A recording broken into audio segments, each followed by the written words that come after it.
The separation of powers is a key feature in a variety of different constitutional systems, which can drastically affect how they operate. Recent developments across the world have brought into question the appropriateness of the separation of powers. Here's Cooper with the report to take us behind the Constitution.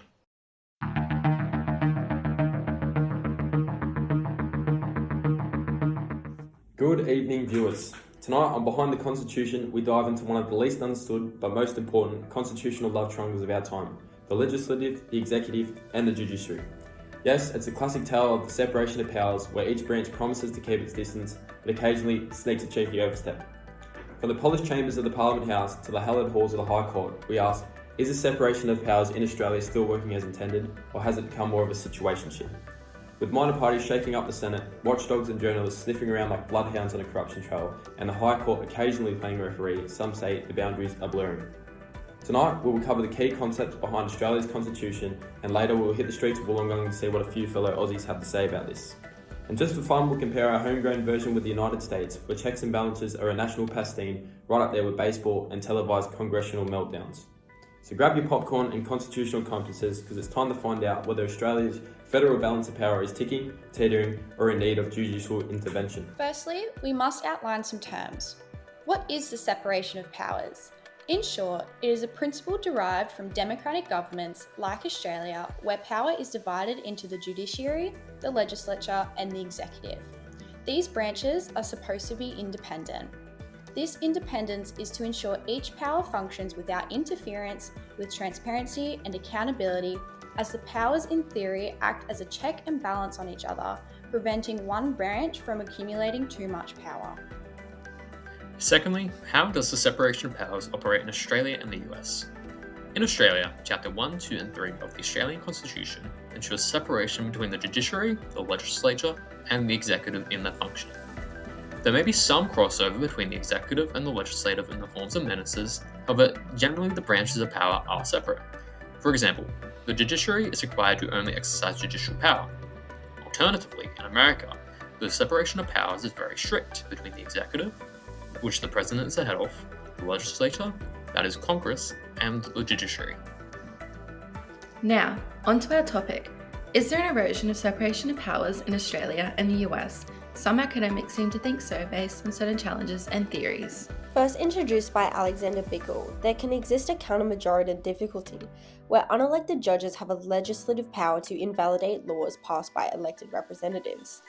This can be seen as problematic because judges in themselves in Australia are not elected, and it can be seen to act against the will of the majority, possibly undermining a key democratic principle. Additionally, unitarian executive theory, first championed by Reagan administration, is the constitutional law theory where the President of the United States has the sole authority over the executive branch. Since the case of Trump and the United States affirmed presidential immunity for criminal prosecution, the Supreme Court has embraced a strong unitary executive, which can over time in its sole and largening power erode the independence of the legislature and the judiciary and their intended check and balance of the executive. Now, let's hit the streets of Wollongong and find out more. Right now we're here with Olivia, a student at UOW, to see whether she thinks the separation of powers in Australia is effective.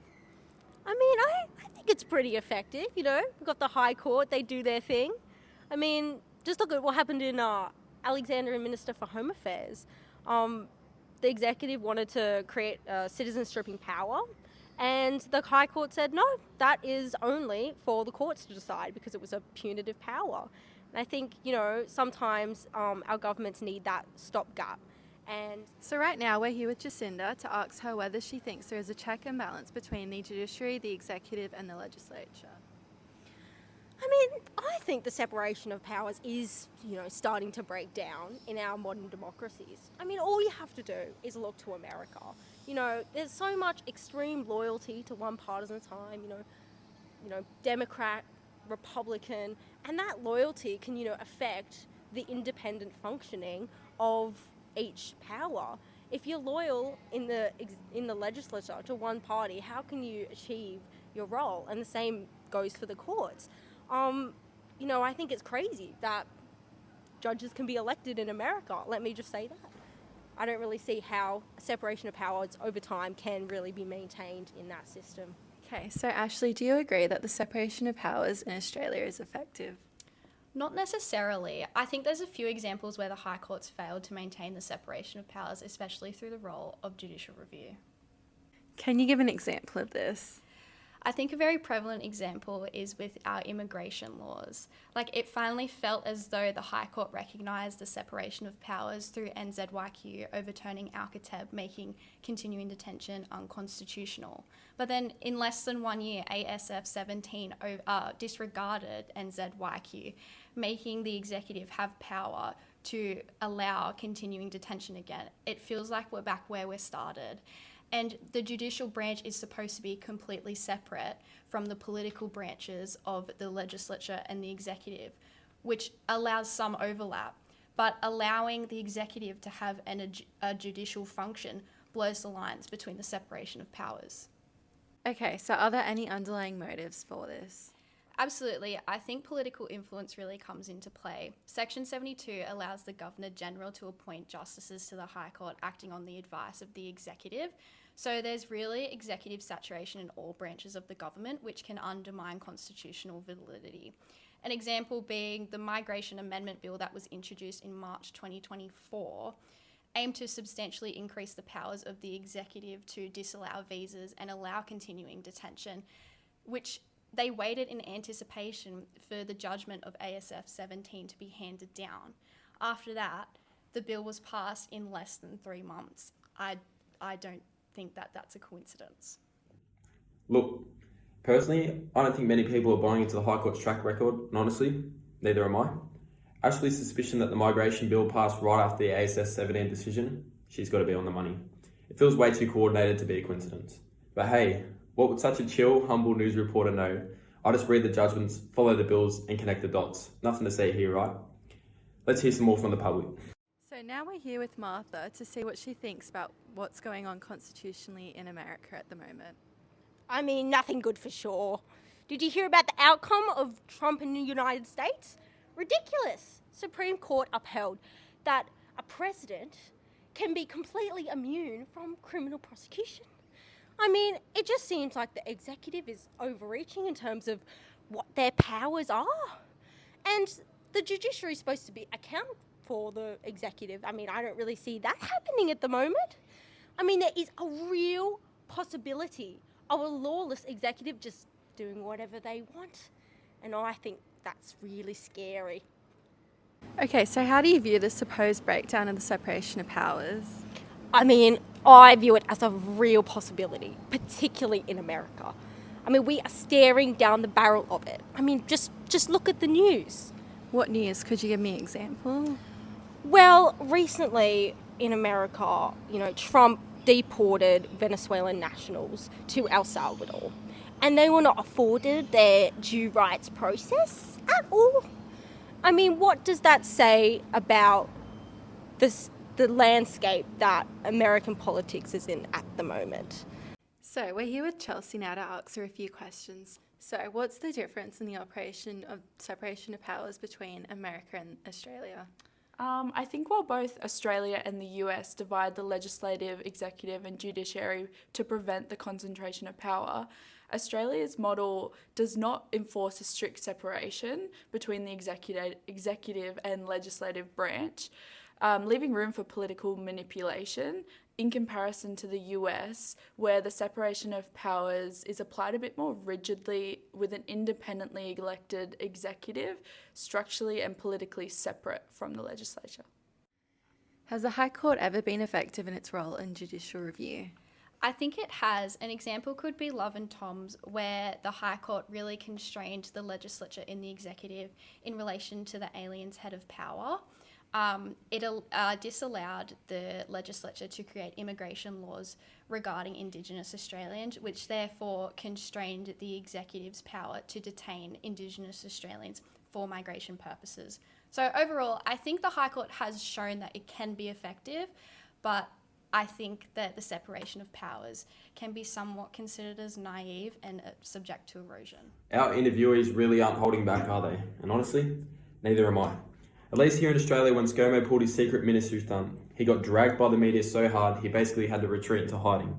Public scrutiny actually does something here, But in the US, Trump's out here acting like he's still on The Apprentice, telling entire law firms to work for free just because he doesn't agree with some of their work.